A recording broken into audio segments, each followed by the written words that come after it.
हिंदी कहानियों के इस अविरल प्रवाह में आपका पुनः स्वागत है। लीजिए अब आपके सामने प्रस्तुत होने जा रही है मुंशी प्रेमचंद जी की सुप्रसिद्ध कहानी मनुष्य का परम धर्म। जी हाँ, मनुष्य का परम धर्म। तो लीजिए अब प्रारंभ करते हैं कहानी। होली का दिन था। लड्डू के भक्त और रसगुल्ले के प्रेमी पंडित मोटेराम शास्त्री अपने आंगन में एक टूटी खाट पर सिर झुकाए चिंता और शोक की मूर्ति बने बैठे थे।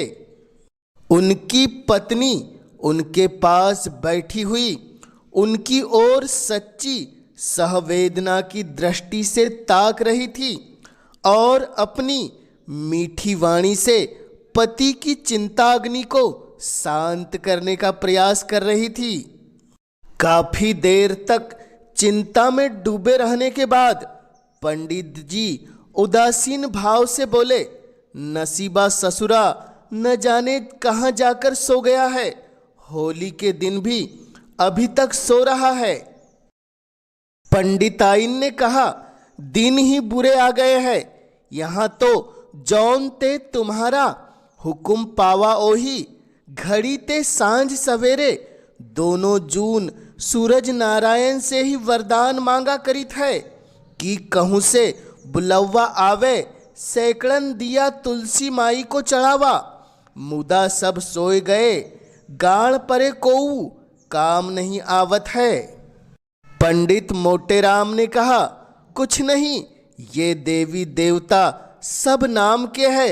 हमारे बखत पर काम आवे तब हम जाने कि कोई देवी देवता सैंत मैंत में मालपुआ और हलवा खाने वाले तो बहुत है। पंडिताइन ने कहा, का शहर भर में अब कोई भल मनई नहीं रहा, सब मारी गए। मोटेराम बोले, सब मर गए बल्कि सड़ गए। 10-5 है तो साल भर में 2-1 बार जीते हैं, वह भी बहुत हिम्मत की तो रुपयों की 3 सेर मिठाई खिला दी। मेरा बस चलता तो इन सभी को सीधे काले पानी भिजवा देता। यह सब इसी अरिया समाज की करनी है। पंडिताइन, तुम्हू तो घर में बैठे रहत हो। अब ई जमाने में कोई ऐसन दानी नहीं है कि घर बैठा नेवता भेज दे। कभी कभी जुबान लड़ा दिया करो। मोटेराम बोले, तुम्हें कैसे पता कि मैंने जबान नहीं लड़ाई? ऐसा कौन रईस इस शहर में है जिसके यहाँ जाकर मैंने आशीर्वाद न दिया हो? लेकिन कौन ससुरा सुनता है, सब अपने अपने रंग में मस्त है। तभी इतने में पंडित चिंतामणि जी ने वहाँ पदार्पण किया। यह पंडित मोटेराम जी के परम मित्र थे। हाँ, अवस्था कुछ कम थी और उसी के अनुकूल उनकी तोंद भी कुछ उतनी प्रभावशील न थी। मोटेराम ने कहा, कहो मित्र, क्या समाचार लाए हैं? कहीं डौल? चिंतामणि बोले, डौल नहीं, अपना सिर है। अब वह नसीब ही नहीं रहा। मोटेराम बोले, घर से ही आ रहे हो ना? चिंतामणि ने कहा, हाँ भाई, जी करता है कि साधु हो जाए। जब इस जीवन में कोई सुख ही नहीं रहा तो जीकर क्या करेंगे? अब तुम ही बताओ कि आज के दिन अब उत्तम पदार्थ न मिले तो क्यों करके हम जिए? मोटेराम बोले, हाँ भाई, बात तो तुम ठीक कहते हो। चिंतामणि बोले, तो अब तुम्हारा किया कुछ ना होगा? साफ साफ कहो, हम सन्यास ले ले। मोटेराम ने कहा, नहीं मित्र, चिंता मत करो। जानते नहीं हो, बिना मरे स्वर्ग नहीं मिलता। तरमाल खाने के लिए कठिन तपस्या करनी पड़ती है। मेरी राय है कि चलो इसी समय गंगा तट पर चले और वहीं व्याख्यान दे। कौन जाने किसी सज्जन की आत्मा जागृत हो जाए। चिंतामणि ने कहा, हाँ, बात तो तुम ठीक कहते हो, चलो चले। फिर दोनों सज्जन उठकर गंगा जी की ओर चल पड़े। प्रातःकाल का समय था। गंगा जी में हजारों लोग स्नान कर रहे थे। कोई पाठ करता था, कितने ही लोग पंडों की चौकियों पर बैठे तिलक लगा रहे थे। दोनों महात्माओं को देखते ही चारों ओर से नमस्कार, प्रणाम और पालागन की आवाजें आने लगी। दोनों मित्र इन अभिवादनों का उत्तर देते गंगा तट पर जा पहुँचे और स्नान आदि से निवृत्त से होकर एक पंडे की चौकी पर भजन गाने लगे। वह ऐसी विचित्र घटना थी कि सैकड़ों आदमी कौतूहलवश आकर एकत्रित हो गए।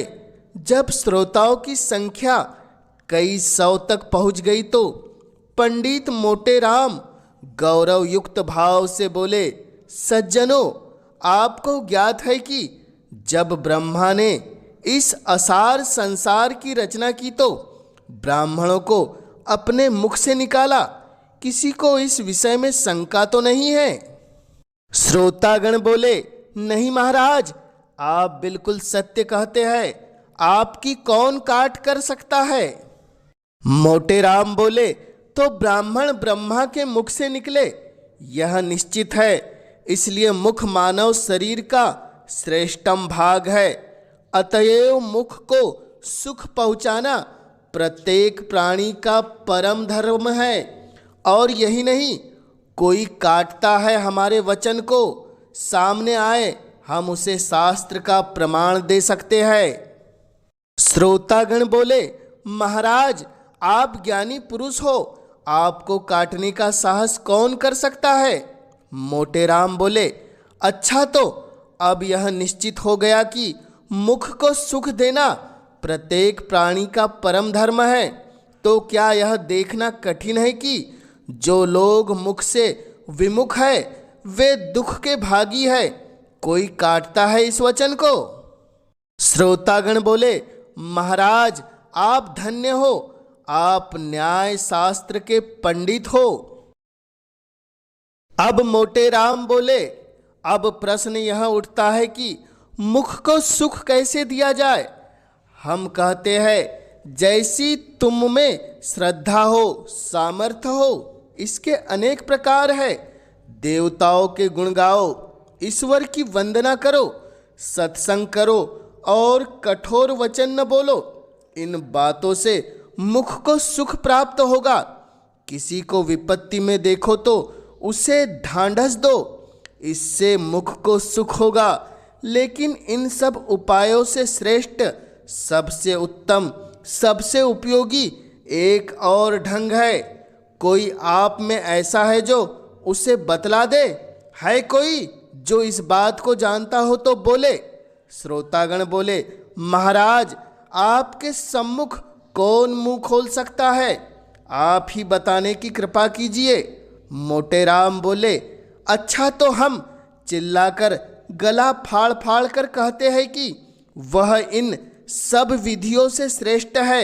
उसी भांति जैसे चंद्रमा समस्त नक्षत्रों में श्रेष्ठ है। श्रोतागण बोले, महाराज, अब विलंब न कीजिए, वह कौन सी विधि है? मोटेराम बोले, अच्छा सुनिए, सावधान होकर सुनिए। वह विधि है मुख को उत्तम पदार्थों का भोजन करवाना, अच्छी अच्छी वस्तु खिलाना। कोई काटता है हमारी बात को, आए हम उसे वेद मंत्रों के प्रमाण दे। एक व्यक्ति ने शंका की, महाराज, यह समझ में नहीं आता कि सत्य भाषण से मिष्ट भक्षण क्यों कर मुख के लिए अधिक सुखदायी हो सकता है। कई लोगों ने एक साथ कहा, हाँ हाँ, हमें भी यही शंका है। महाराज, इस शंका का समाधान कीजिए। मोटेराम बोले, और किसी को कोई शंका है?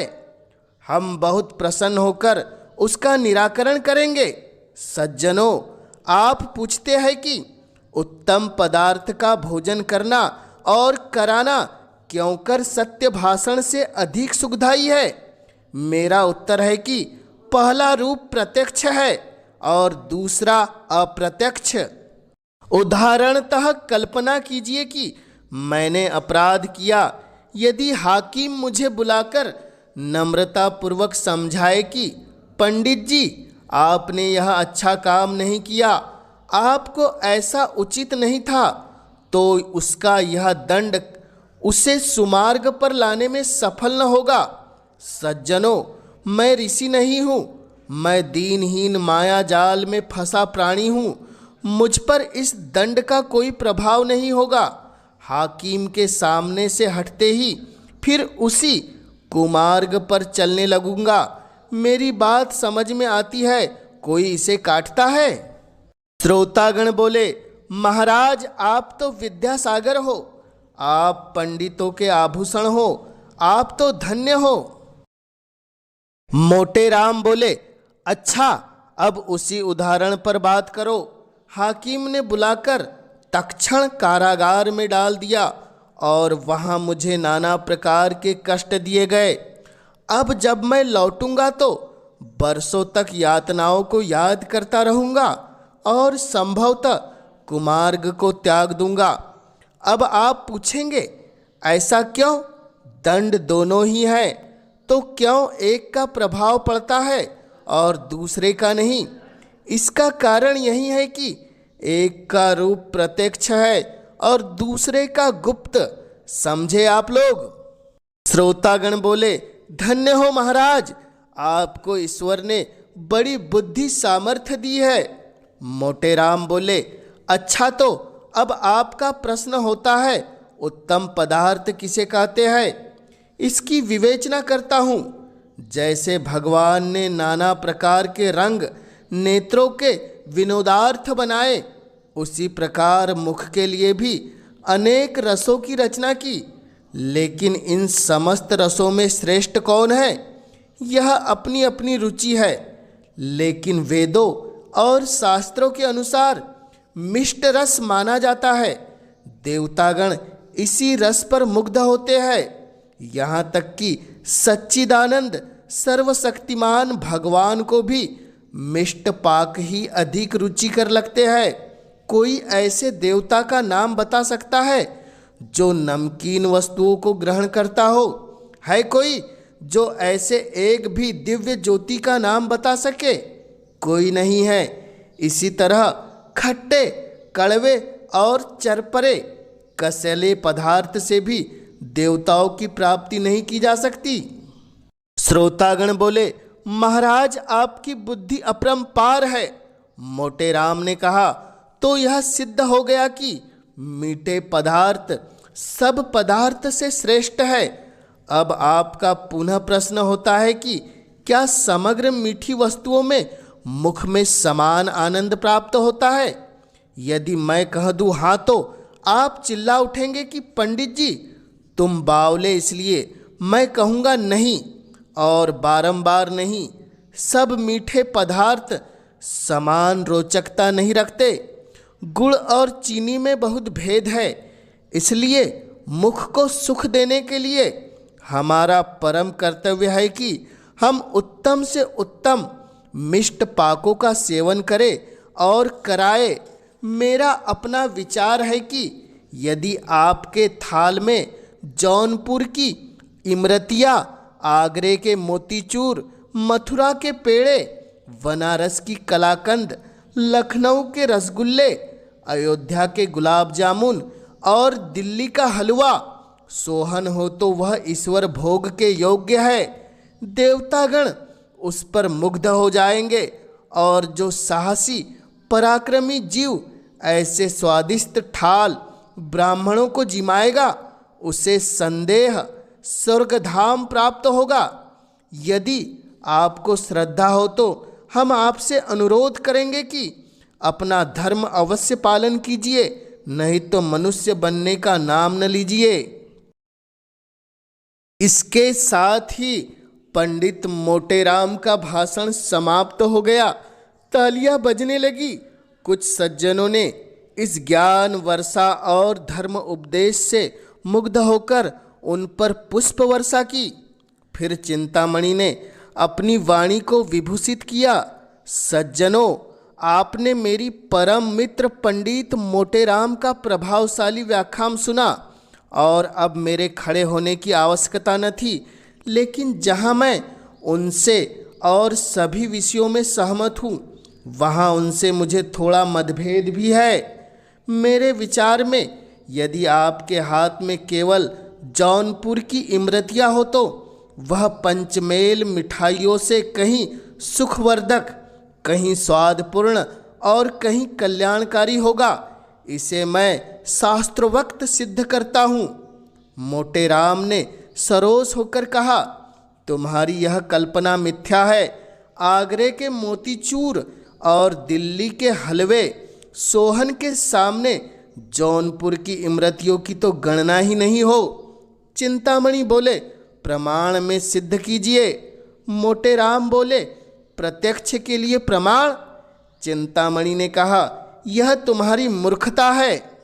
मोटेराम बोले, तुम जन्म भर खाते ही रहे लेकिन खाना न आया। यह सुनकर चिंतामणि जी ने गुस्से में आकर अपनी आसनी मोटेराम पर फेंक मारी, लेकिन शास्त्री जी ने वार खाली कर दिया और चिंतामणि की ओर मस्त हाथी के समान झपटे, किंतु उपस्थित सज्जनों ने दोनों महात्माओं को अलग अलग कर दिया। वर्तमान समाज में धार्मिक प्रकांडता पर यह रचित मुंशी प्रेमचंद जी की कहानी आपको कैसी लगी, हमें कमेंट्स के माध्यम से ज़रूर बतलाएं। और इस चैनल पर पहली बार आए हैं तो इस चैनल को कर दे सब्सक्राइब, ताकि आप तक ऐसी गाथाएं सबसे पहले पहुंच सके। चैनल में इस वीडियो के माध्यम से बने रहने के लिए आपका पूरे दिल से धन्यवाद।